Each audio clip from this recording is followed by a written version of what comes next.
Experten am Stammtisch. Dummgebabbel ist gleich. Das kannst du aber laut sagen. Fahren wir nach Ilvesum. Okay, ich muss auf Spracheinstellung gehen und muss jetzt sagen, Ilvesum. Der von Ihnen gewählte Zielort ist nicht bekannt. Gibt's das her? Ja, geben wir sie mal manuell ein.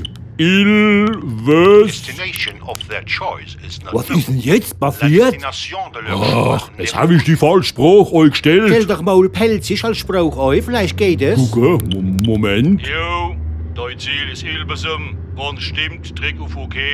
Wenn's geht, heute noch. Alla, geht's doch? Fahren wir los. Aber nur, wenn du heute noch kein Schalle in den Hals gekippt hast. Was?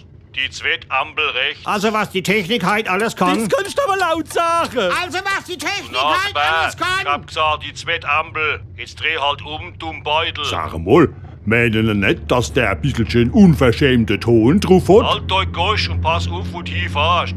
Wenn du nicht so dumm wie Stickelholz bist, dann mischt in 3 Minuten in Ilvesum sein. Vielleicht gibt's da einen Menüpunkt, wo man dann ein bisschen freundlicher einstellen kann. Du Hutzimpel, ich bin so programmiert, dass es authentisch klingt. Eben so halt wie ihr Pilzer babbeln. Hast du das kapiert? Voll Tipp. Jetzt hab ich aber die Schnauze voll von dem Scheißkasten. Ah, den bring ich wieder zurück. Als ob mehr so babbeln täten. Was von Riewistier hat denn der die Kiste Dem verkauft? erzähl ich was, dem Hot So in Ochs. Babsack. An dem gehört gerade ein Wendeltreppen der Hals geschlagen. Das machen wir an. Und dann fahren wir zu der Trautel und trinken 3 Schale, 2 Kerzen und eine Bluna.